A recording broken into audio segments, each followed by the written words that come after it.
से जय भीम और लाल सलाम। यहाँ पे अलग अलग विश्वविद्यालयों की बात हुई, इलाहाबाद विश्वविद्यालय की बात हुई, दिल्ली विश्वविद्यालय की बात हुई।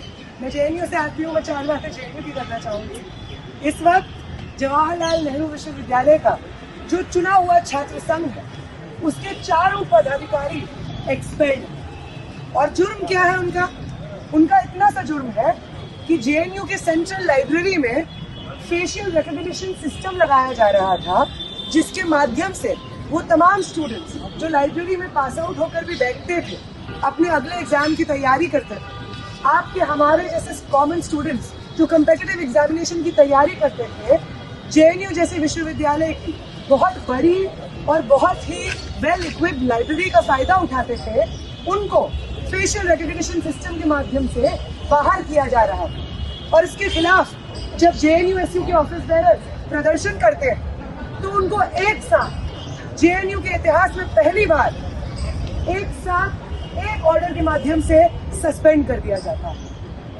उन्हें कोई एग्जाम देने के लिए कोई छूट नहीं है, वो इस बीच अपनी पढ़ाई छोड़ करके कहीं और भी एडमिशन नहीं ले सकते हैं।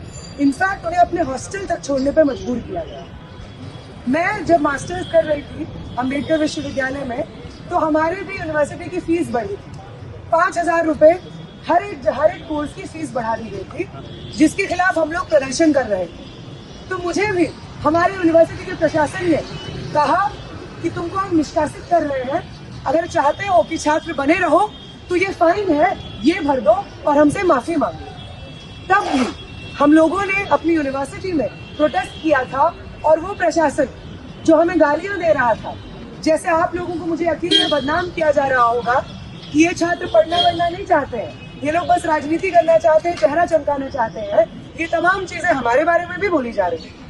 आज के समय में वो जेएनयू जो जेएनयू की प्रोग्रेसिव पॉलिटिक्स को बरकरार रखे हुए हैं, अगर 210 रुपए की फीस में जेएनयू में छात्र पढ़ सकता है, जेएनयू में जो वॉचमैन की नौकरी करते हैं उन साथियों से लेकर के वो प्रोफेसर जो जेएनयू में पढ़ाते हैं, उन तमाम साथियों के बच्चे एक साथ जेएनयू के क्लासरूम में बैठ करके पढ़ सकते हैं, ये जेएनयू के राजनीति की, जेएनयू के स्टूडेंट पॉलिटिक्स की खूबसूरती है।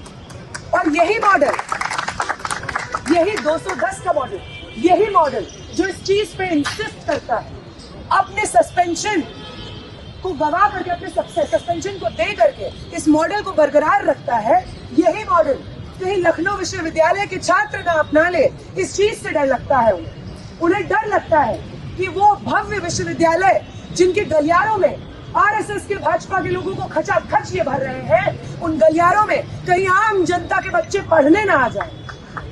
डर लगता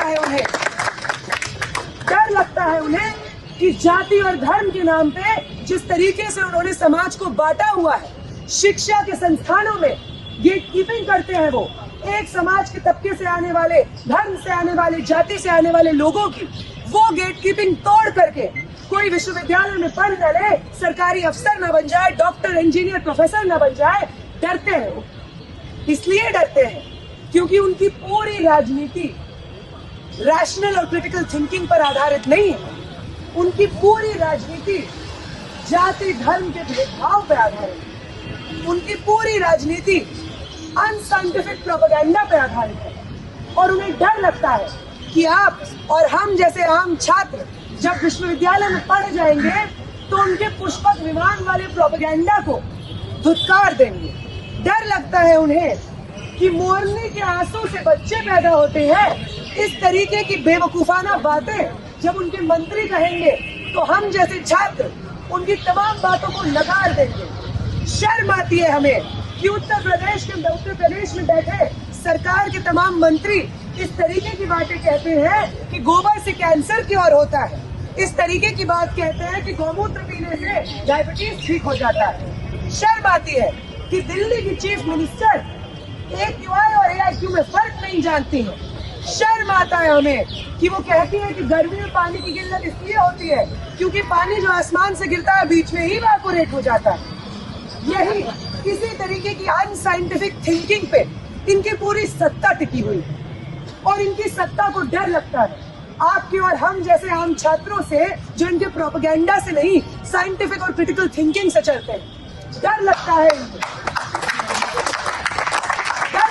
रहे हैं कि इनके एसी ऑफिसेज में कहीं हम जैसे आम छात्र पहुंच जाए, कोई हर्षद पहुंच जाए, कोई प्रिंस, कोई प्रेम पहुंच जाए और पूछ ले कि हमारी पीढ़ी तो पहुंच गई है विश्वविद्यालय, आगे आने वाली किसी गरीब बच्चे को, गरीब के बच्चे को पहुंचने नहीं दोगे क्या विश्वविद्यालय?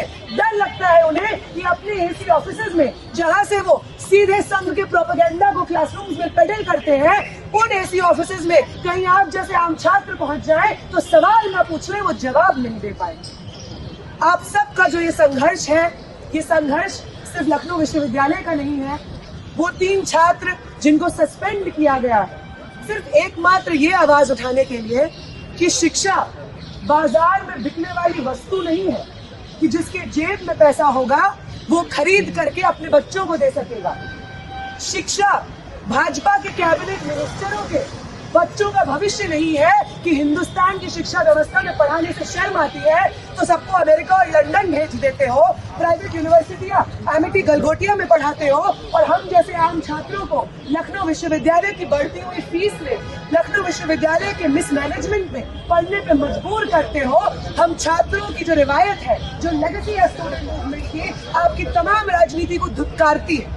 आप सब लोगों को आयशा की तरफ से, मेरी तरफ से बहुत बहुत जय भीम और लाल सलाम।